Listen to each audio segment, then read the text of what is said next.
Era sampeyan untuk anak turun. Saking wedine ramangan malah untuk apa? Anak turun. Nah karena caranya gini, sampean tak warai la ala katardo.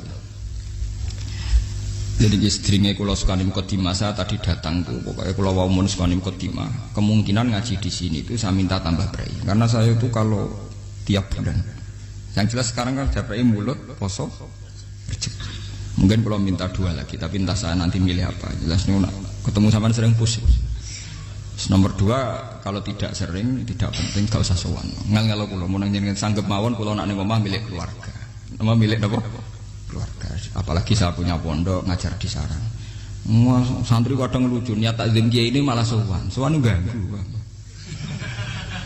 Kok nak mantur ning kula sering teng pandangan teng Kragan. Gus badhe sowan jenengan, ana apa badhe taklet hukum ning kene ae.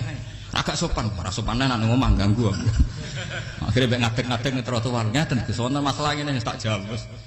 Gak apa-apa, ora apa-apa malah sopan malah apa-apa. Repot. Lho kula itu karena hidup dengan istri saya sama anak saya. Jadi yang ngurus anak saya sendiri. Jarang kula ngurus dalam jarang. Memang itu memang saya punya standar pakai kitab-kitab kados hikam. Saya ini merasa hidup di dunia itu sendiri. Saya tak warai la Allah kalau kotar. Imam yang ngarang hikam itu punya resep supaya kamu seneng terus. Liyakil lama tafrahu bihi, mesti yakil lama tahzanu bihi. Usahakan sedikit sekali apa yang bikin kamu seneng, maka akan sedikit sekali yang bikin kamu susah. Jadi misalnya kulo nih, jadi kiai misalnya cari wong ya kulo kiai wong alim, jelas nak ngalime ngalim, nak kiai rapati ya, nak ngalime jelas. Tapi nak kiai rapati, nah kan kiai tapi ra ngalim. Nah kulo nak darah wong alim malah muni yo jelas. Nak kiai rapati ya, kulo rapati nurut, tapi aturan masyarakat rapati nopo. Nah sampean kiai tapi orang nopo ngalim. Ya betul. Ndak ini memang bedanya jauh. Ya mungkin lebih kiai sampean di mana. Cara derdek-derdek dongo meyakinkan sampean. Tapi cara artine dongo piye paham kula. Lha boten iki nyata, sampe rasa tersinggung. Napa barang-barang napa? Nyata. Nah, kula sering ditakoki kiai-kiai masalah. Resepnya apa jenenge? Kok jenengan ra tau susah. Padahal kita ra tau wiridan, ra tau muhayisib. Resepnya ilmu itu gini kata hikam. Ulama yang kayak hikam itu pernah ngarang kitab tuh saking syukurnya entah saking angkuhnya terserah ngomentari. Kamu harus yakin bahwa di sisa hidup Anda itu tidak akan maksiat lagi. Sehingga kalau kamu ditakdir maksiat, anggap saja akhiru maksiatin kudirat alika. Anggap itu yang terakhir. Siapa yang menganggap mukhal bahwa dia tidak akan dosa sampai mati, berarti menganggap Tuhan itu lemah. Karena cara berpikir kita kan bayangkan hidup itu 40 tahun lagi. Misalnya saya sekarang buat 40, bayangkan urip kadang 4 tahun meneh. Sampean misalnya umur selawe, bayangkan selawe tahun meneh. Sehingga nganggep dalam durasi ini selawe tahun kok orang maksiat kan mukhal. Apalagi sampai sudah tahu maksiat itu bakatem paham. Ya maksiat ya kelas-kelasan, nak BG pacaran, nak wong iso omah ya nakal, nak sing setengah soleh ya berbau proposal ya sesuai kontaknya DWD. Itu kan urusan masing-masing. Ya itu kan urusan masing. Wae wakisabu ala wong ngene ora ana sing roh wae wakisabu ala. Rombongan wali songo, mbok kangen wali songo, mbok golek selisih wawahu napa alam. Sing roh pangeran piyam. Mbok kangen wali, mbok golek selisih margin.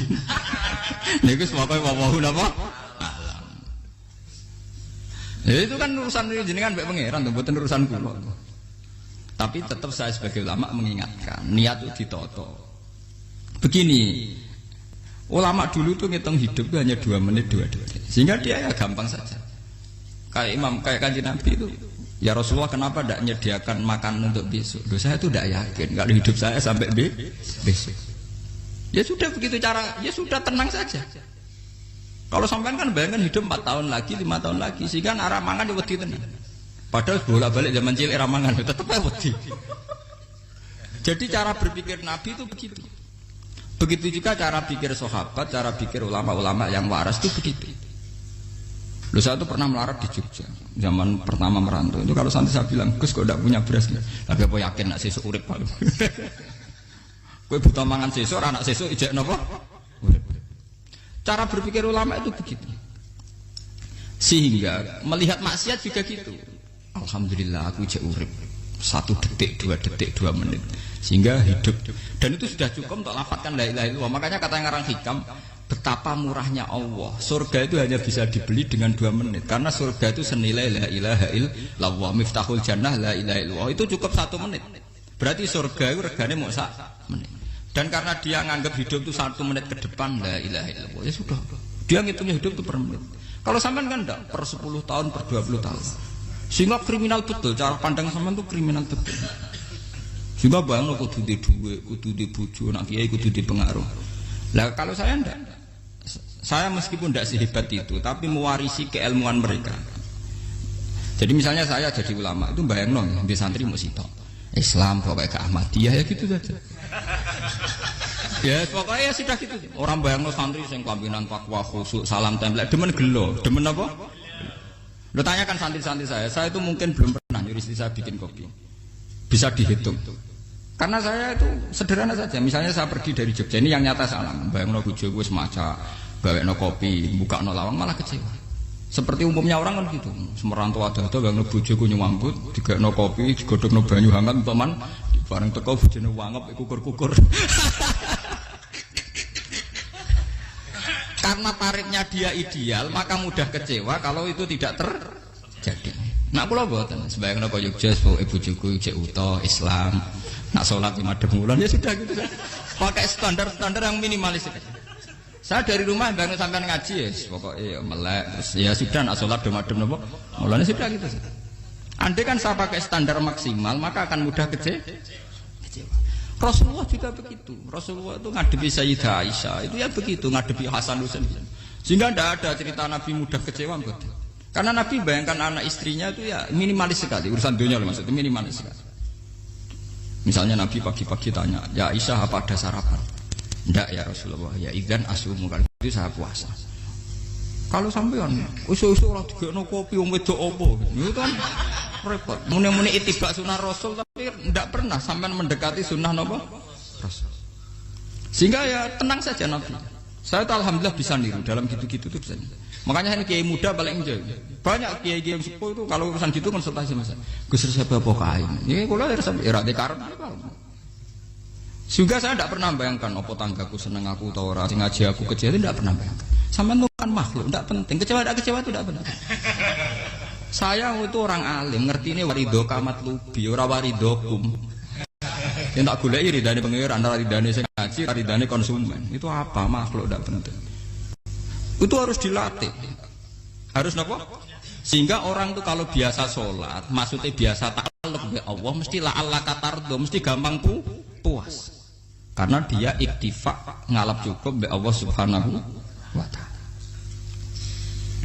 Saya sebagai manusia juga sering ditangisi istri. Misalnya saya sering ke Jogja sendirian. Nah ninggalan nopo, ninggalan ibu milih pengiran. Misalnya mati ninggalan ya paling aku mau ngapain nih suaraku. Paling uang nangis gue kegiatan. Bukan apa-apa. Ingin saya bahwa konstitusi ulama itu masih iktimat Allah. Kalau kita kan enggak. Cara berpikir kita ngaji itu ideal sing ono podium, sing ngaji kelambinan takwa kabeh, ketunan kaji kabeh, ndiluk kabeh. Kita akan pakai standar-standar yang dengan asumsi kita. Padahal Nabi di zaman sugeng al iman hahuna wa yusiru ila qalbihi sadrihi salah. Iman itu urusan hati. Komitmen sampean be Allah Subhanahu wa taala.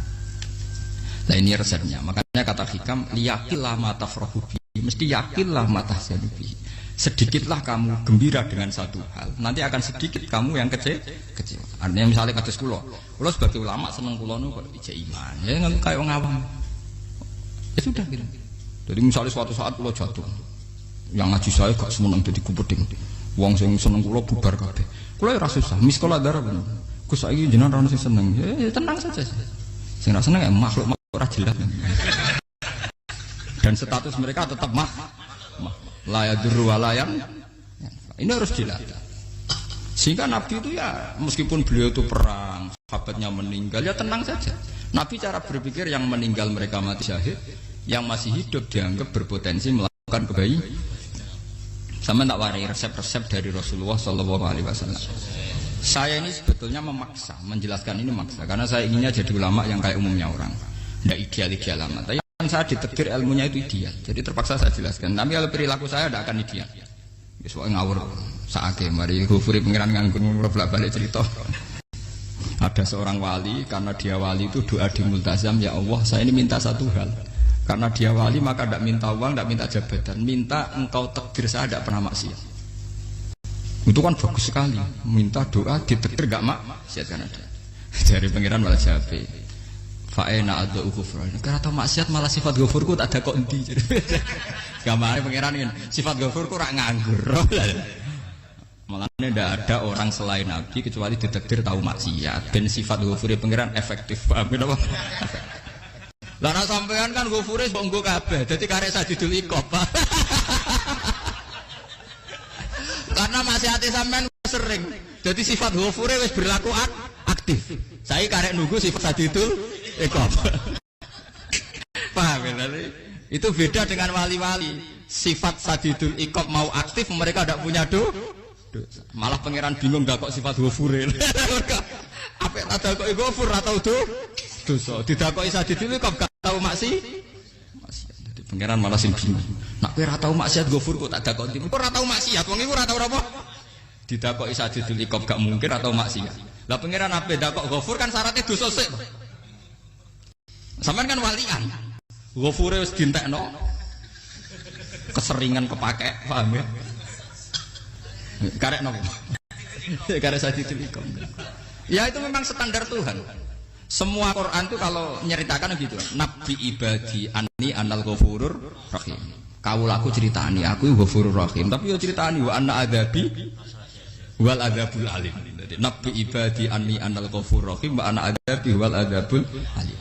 Kalau Nabi Ibrahim, Nabi Muhammad inna rabbaka lasariul iqab. Pangeran cepat nyiksane, tapi wa innahu laghafurur. Jadi dua sifat ini pasti aktif. Dan tentu ulama itu senang sifat ghafur itu ya meskipun aktif, tapi mereka tidak pernah ngambil fasilitas sifat napa? Kula baleni malih. Sehingga kayak Sayyidina Umar radhiyallahu anhu ketika beliau pertama jadi khalifah, ini cerita di kitab Hayati Sahabat. Pertama dia jadi khalifah, orang mengira dia akan ngomong hal-hal yang besar, visi besar tentang negara, visi besar tentang izzatil Islam wal muslim.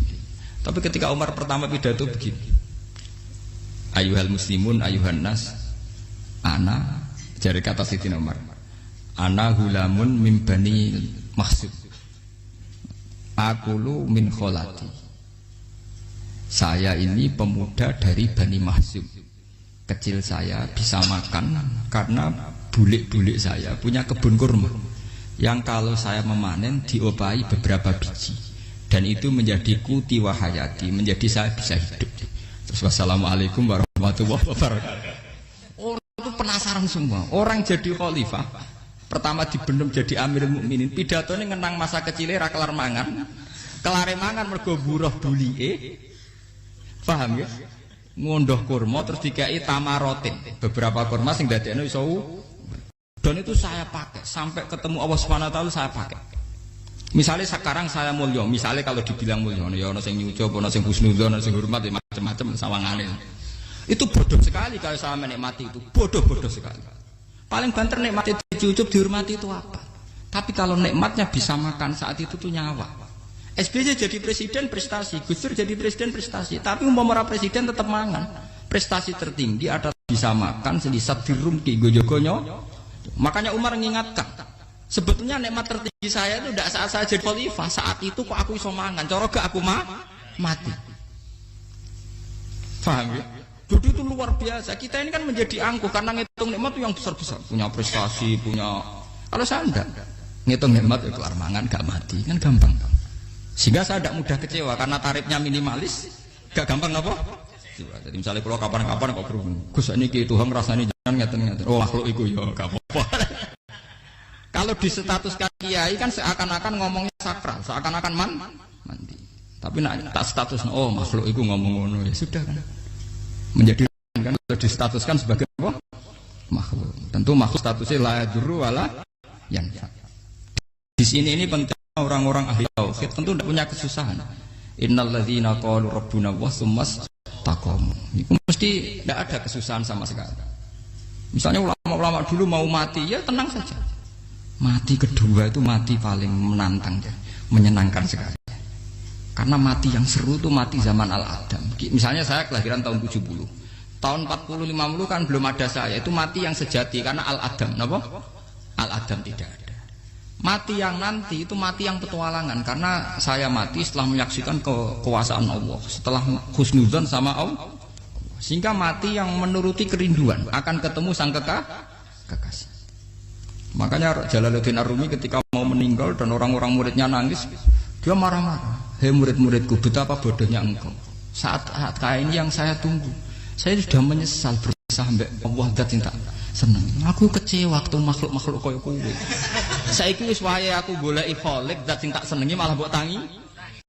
Cek bodone kowe. Saat-saat sing tenteni malah mbok tangis. Betapa aku lamanya menunggu kematian ini. Mergo hidup itu keterpisahanku mbek Allah, kemen ketemu kowe jare. Mulane Jalaluddin Rumilah yang mengistilahkan mati itu malam pengantin.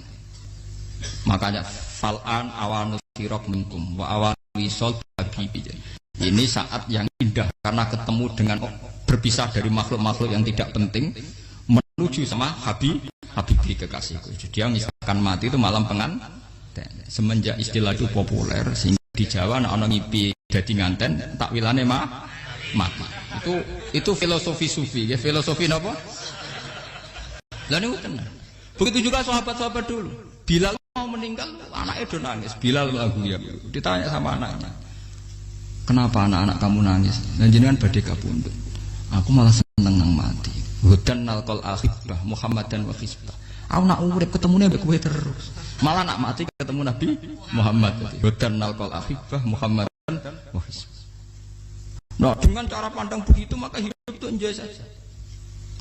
Ya saya sebenarnya keberatan pakai kelas ini, keberatan karena saya harus ngulang sampean-sampean itu. Ya makanya potensi kayak saya tentu mengurangi jadwal ketemu. Makanya saya mohon kalau tidak penting itu jangan sungkan. Anggap saja itu bagian dari hormat saya. Ya minimal sampai misalnya di dua sekretari gue jajan pentolan enam lah apa mau gue suwan bareng malah repot. Bos ganggu wong anak peleleran pak. Nah misalnya sampean kepen takok hukum, uang nak rapi pinter, hukumnya takokane ya ringan, takok kiai tanggam paling iso. Karena pertanyaan yang ringan tentu ya ringan-ringan saja kan. Gak perlu kiai kali ber. Sampean ra usah GR. Kalau pertanyaannya angel Gus gak ono sing iso jawab. Uang nak ra alim tahke, iku pertanyaane ya ora pati mutu. Iku wis kangelan ngoten. Ini mboten ngenyek tapi padha enak. Bodoh apa? Makanya kalau latih. Jadi hikam sendiri itu ada manhaj, ada metode. Kalau orang supaya tardo, liyakil lama tafrohubi, yakil lama tahzanu. Anak saya itu kalau habis main pulang, itu saya senengnya pol. Istri saya pernah jangan. Gus, anak mulai senengnya dek biro-biro, anakku gembleng ning omah. Misalnya minggu terus piye. Saya terus anakku lo main mulai itu seneng. Biro-biro anakku mulai ning omah. Dipanggil anak saya bapak itu senengnya sak boleh. Piro-piro ana sing manggil bapak. Jadi saya pakai standar minimalis kan. Saya tidak pernah pakai tarif. Dia anak yang ideal dihormati orang. Sampai pak anakku sujud nih pangeran ngerti pentingnya mau tasbih. Makanya anak saya tak namakan tasbih semua. Itu ya sudah senang. Saya tidak pernah bayangkan anak saya jadi kayak besar dihormati cuma. Mari gampang kecil. Ya sekolah kan Sayyidina Umar. Saya pemuda dari Bani Mahzum. Yang kecilnya bisa makan karena buruh bulikku. Akal tuh tamarot. Wah itu saya baca tuh nangis betul. Betapa hebatnya Sayyidina Umar. Mengingatkan ulang bahwa nikmat tertinggi itu ya makan karena makan kaitannya nyawa. Orang jadi bupati enggak jadi bupati tetap makan. Jadi kalau ngatain saya tarifnya minimalis sekali. Oh, kalau orang sudah makan gitu lah Allah kata tertentu mudah sekali. Tapi kalau sampai tarifnya ideal harus di mobil kudu sangune akeh. Mosok gue mobil gak sangu akeh. Barang gue sangu akeh kudu gue penderek. Mosok kere lunga juga kok tanpa penderek. Nang penderek maju. Mosok ora kena dikeloli jadi malah repot. Akhire gue wong ayu. Arep selingkuh diujari sing kowe. Itu perkara meneh. Ngomong keruwet nuruti tahapan-tahapan duniawi makanya resep kalau ingin itu kon sholat, maksudnya sholat itu dihayati secara tauhid ya, dihayati secara tauhid. Misalnya inna sholati wa nusuki wa mahyaya wa mamati lillahi rabbil alamin. Itu akan pasti Allah katar, pasti mudah melihat alam ini ridho. Ini satu sekelumit dari resep seorang ulama yang saya meniru beberapa di kitab Hayati Sahabat, di kitab Hikam, dan meniru terutama semuanya sanad dari Rasulullah Shallallahu Alaihi Wasallam. Banyak suatu saat Nabi itu kagum, Abdullah bin Mas'ud itu jalan dan dikawal oleh beberapa malaikat. Terus Nabi itu heran, ya kenapa itu selalu mengawal kamu? Kata Abdullah bin Mas'ud, ya Rasulullah, inilah akhtu khutwatan illa wa azunnu alla akhtu wa ukhra wa ma aqaltu luqmatan illa wa azunnu alla alqamu ukhra. Saya itu tidak pernah melangkah kecuali saya tidak pernah yakin apa betul saya bisa melangkah lagi. Jadi perlangkahnya itu dia iktimat Allah. Dan saya tidak pernah mengunyah satu kunyahan kecuali saya tidak yakin apa betul saya bisa mengunyah lagi. Setiap kunyahannya tetap semuanya berada Bismillah. Semua itu atas nama pertolongan kata Rasulullah. Orang kakak andikan saya ada nabi terakhir itu jadi nabi. Jadi kemana? Makanya dulu Nabi itu sering ngendikan, andikan orang-orang kayak gitu itu ada nubuah, tentu mereka punya derajat nopo nubuah. Jadi tidak jadi nabi tapi punya derajat nopo nubuah. Lah orang yang cara berpikir gitu tentu tidak khawatir apa yang hilang dari dirinya karena dia berkontrak dengan Tuhan hanya per menit per detik. Kamu punya resep al-mu'min yusiru sana Allah min ayakuna li nafsi dzakiran. Seorang mukmin yang sejati tentu kontraknya dengan Allah Subhanahu wa taala dan dia tidak pernah ingat dirinya sendiri. Kayak sampean pas umat tapiil, Allahu akbar, Allah maha besar, subhanallah. Selalu ana wong ngrasani termasuk lali utange barang iku. Tapi yang jelas kan menjadi enjoy dengan dirinya sendiri. Paham ya? Menjadi enjoy dengan dirinya karena dia tidak sering punya kontrak dengan makhluk. Nah ini maksudnya Allah apa? Janganlah Allah kata kamu pandang. Apa nak sholat terus kabul kajati? Apa nak sholat terus untuk duit ya bar. Karena cara pikir iso aja nak duit ya. Dan ini resep ya. Dan resep ini dari ulama-ulama yang istinad ila Rasulullah Shallallahu Alaihi Wasallam. Karena kalau Nabi itu memang cara pandang. Aisyah itu pernah ditanya, ya Aisyah, saya ini ingin makan. Apa daging yang dari sahabat ini masih? Wah ya Rasulullah sudah habis karena tak kasihkan tetangga. Itu Nabi tidak marah-marah malah bilang, kamu benar Aisyah. Biru yang kamu kasihkan tuh yang masih. Karena daging dipangan dewe kadang nuruti nafsu. Nak dikekno wong sedekah nuruti perintah pengen. Jare Kanjeng Nabi, beneran Aisyah. Daging ngijek. Mung kula tiyang kok malah ijek. Sing mbok sedekah malah sing ijek. Cara berpikir Nabi itu begitu. Tapi tahu-tahu disederhanakan sunnah Nabi serbanan. Lah itu kan ya memang itu bagian dari sunnah Nabi, tapi sunnah seharga 10.000. Paham ya? Ya monggo mawon nak sampean sunah Nabi serbanan gitu, tapi itu sunnah yang bisa dibeli dengan murah. Hakikatnya sunnah Nabi itu rata-rata bentuknya perilaku. Napa? Sampean delok dawuh Aisyah tengene tiba berjanji, kana khuluquhul Qur'an wa shimatuhul ghufran yansahu lil insan wa yafsahu fil ihsan wa ya'fu 'anil dzambi idza kana fi haqqihi wa sababi. Kana khuluquhul Qur'an, Nabi ku akhlak dasare wis kaya Quran plek. Urusane akhlak. Wasimatuhul ghufron, ciri utama sifatnya Nabi gampang nyepuro. Yansahu lil insan, dan Nabi punya niat baik pada seluruh manusia. Wa yafsahu fil ihsan, sering melakukan ihsan. Dan sunnah Nabi ngoten kan luwih sering kula Quran ya wis hafal mulang.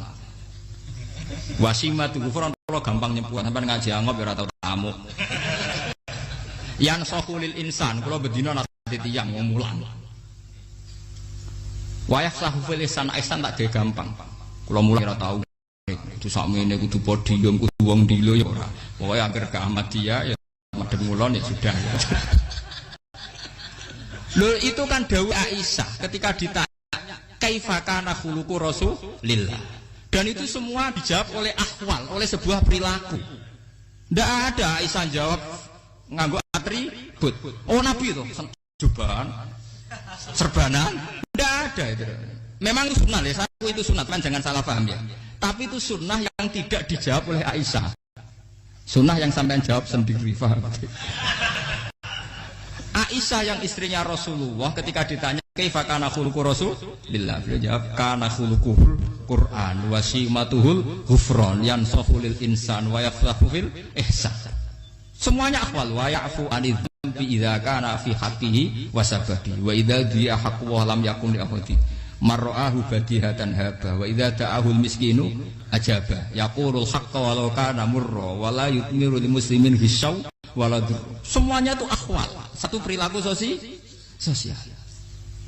Saya mengakui kalau serbanan sunat. Ya saya ngakui. Tapi sunnah wis karena saya mewakili yang akhwal tadi yang apa?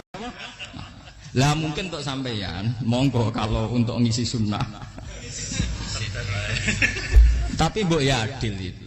Ini bukan kritik mboten nggih. Yang meyakini serban sunat kan sudah banyak dan itu bagus. Tapi cobalah juga meyakini ahwalu rasulillah. Makanya mansanna sunnatan itu rata-rata ulama maknani siapa yang ikut sunnahnya Nabi. Rata-rata ulama nafsir ahwalu rasulillah wa af'alu, perilaku sosial Rasulullah. Makanya terusannya wa idza da'ahul miskinu ajaba. Kalau dipanggil orang miskin ya datang. Ya maksudnya ada harus orang miskin manggil pas resepsi kawin boten. Misalnya ana wong melarat kuwi di sepeda motor, wong melarate yo ngeteroni puskesmas ya mbok terno. Wong melarat lara yo nukono misale apa minyak kayu putih mbok tekani.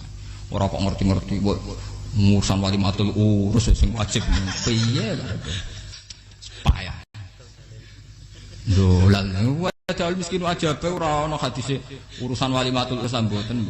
Kalau orang miskin manggil ya.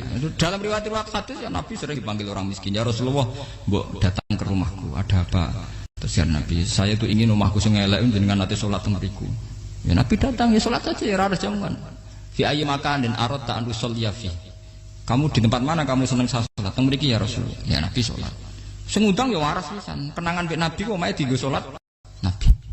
Sampeyan tahu tanggung kiai kon salat. Kon mromosekno anakmu iku paham.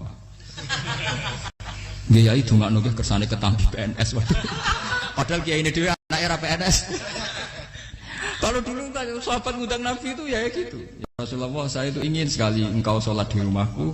Fa'takhidahu musallan. Kemudian tempat yang pernah engkau sholati mau tak pakai musola pribadi. Makanya masjid kiblat itu rumahnya sahabat. Karena dulu Nabi pernah sholat di satu tempat. Adalah ono perintah tahlilul kiblat itu di rumahnya sahabat. Itu sahabat dulu itu kalau ngaturi Nabi itu kenanya ingin Nabi pernah sholat di situ. Nah, ilmu ngeten ini mentek.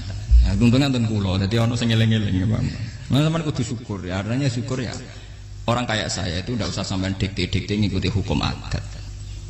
Kalau ngoten sampean gelo mergo kula ora iso teko, kula ya gelo perkarane ulama kok mbok atur. Makanya saya sering guyon cerita, saya itu kalau di pasar Pandangan dulu tuh anyaran boyong sering di pasar, ditanya sama Gus wong alim kok di pasar. Piye? Aneh tuh, ya aneh gue, aneh piye? Bodohnya al wong alim. Kadang masyarakat tuh tidak sadar keanehan dirinya sendiri. Mereka enak saja merasa kalau orang alim ke pasar itu aneh. Mereka tidak sadar orang bodohnya al wong alim ya aneh. Enak saja mereka mikir sepi.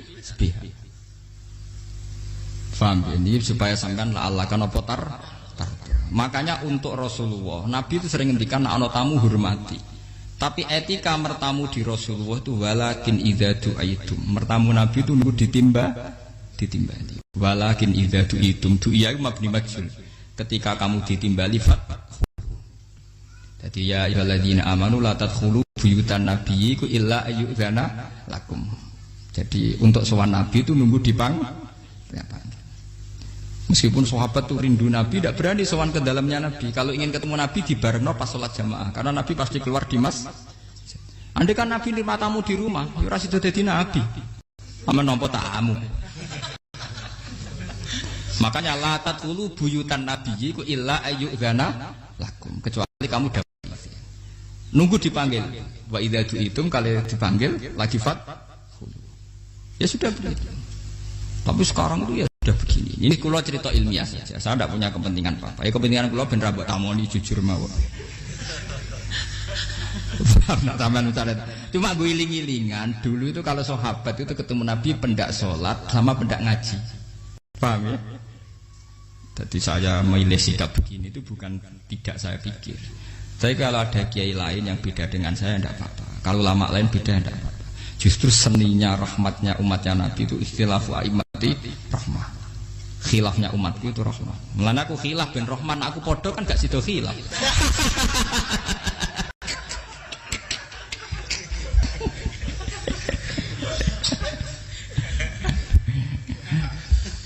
Dasar dewe buat khilaf. Jadi sebetulnya jelas ya ayyuhalladzina amanu la tadkhulu buyutan nabi la yudana lakum la ta'amin ghairu nazirina inna walakin idza tu'itum. Kalau kamu ditim.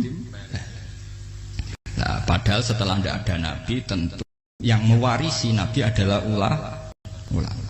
Ya minimal itu ya ulama itu pokoknya kulo kenangan benjengan yang ngaji. Misalnya kenal Gus Ba ya kenal nabi pas ngaji ya sudah gitu. Soal kenangannya sama nabi ya gitu. Nabi roh jenengem ora cuma aku betina jamaah mbek Nabi. Ya sudah gitu kenangannya. Yang kenal Nabi ya sahabat papan-papan atas ya. Makanya sahabat itu ribuan tapi pancet sing muncul ning hadis Abu Bakar, Umar, Utsman, Ali. Karena yang lain memang enggak kenal, hanya ikut sholat, ikut ngaji. Jadi ya enggak ada enggak tahu muncul ning apa? Hadis. Muncul jam'un min sahabat. Waduh. Muncul rombongan. Ya karena mereka kenalnya Nabi ya benda sholat benda apa? Ngaji. Paham gitu terus di pulau kesukaan di resep liyakil lama tafrahu bihi mesti yakil lama tazanu bihi supaya sedikit sekali yang bikin kamu senang maka akan sedikit sekali yang bikin kamu jadi misalnya bayang no bojo ngoten bojoku alhamdulillah cah Islam nak sholat madhepmu jadi misalnya roh cerewete roh judes roh kukur-kukure angop tenang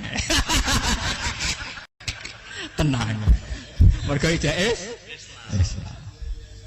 tenang karena tarifnya mini jajal misalnya tarif bojo kudu senyum teko wis maca bareng roe teko waduh wis bar dari hikam gampang makanya hikam itu punya cerita suatu saat seorang raja itu dapat kiriman gelas keramik yang indah sekali dari Zabarjat terus bertatahkan intan pokoknya serba mewah raja itu seneng sekali ketika tanya penasihatnya menurut kamu gimana gelas ya gelas ini indah sekali tapi sebaiknya raja tidak punya aja loh saya seneng kok sebaiknya tidak punya saking senengnya raja itu tiap minum pakai gelas itu kalau tidak ada nggak mau minum suatu saat gelas itu pecah susah sekali raja memanggil penasihat iya bener kamu kalau saya dulu tidak punya malah tahu pecah jadi dulu raja itu yang gelas atom gelem gelas biasa gelem kan menjadi bunga yang gampang kan ringan tapi sekarang bunganya bersyarat kan menjadi tambah repot sama aku di sini bojo aku asal wedok sampai sholat madem seneng tapi setelah kamu pakai tarif yang macam-macam kan tambah senengnya ngenteni maca ngenteni ramah ngenteni servis kan repot ya kula bojo kula sering janggal kepengen kula niku ngamuk kula bilang ngamuk opo kowe Islam kowe ya rohku ya Islam ya sholat ketoke madhep wulan nang ngamuk urusan apa ya aneh memang cara berkeluarga saya aneh tapi aneh yang waras timbang sampean umumnya orang umum tapi tidak bener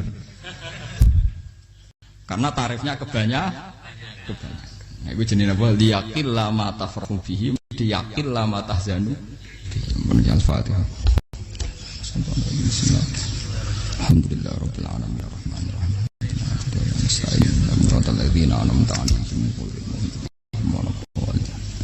Bismillahirrahmanirrahim lakal hamdu hatta tarda wa lakal hamdu idza radita wa lakal hamdu ba'da Allahumma lakal hamdu kama yanbaghi jalali wajhika 'azimi sultanik la nuhsi sanan 'alaika anta kama asnaita 'ala nafsik lakal hamdu idza radita wa lakal hamdu ba'da wa lakal hamdu hatta tarda lakal hamdu mis samawati wal ardi wa ma syi'ta min syai'in ba'da Allahumma shalli ala habibika Mustafa Muhammad kama shallaita ala khalilika Ibrahim wa najika Musa sofika Isa manasyaduhi rotan fika sihan wa shalli alaihi wa alaihi khawani min anbiya wa syuhada salatan talhaquna binasabi muhasabin wa salatan takunu biaritan anna wa anta anna radin wa nahnu ya wa natamassak bika wa na'tamidu alaika wa nataqal alaika la ara illa rahmataka ya wa akhribna fi bihari tauhid hatta la asma'ala ubsiru illa biha wa illa bika ya Allah ilahana anta qayyimus samawati wal ardi fatiris samawati anta waliyuna fid dunya wal akhirah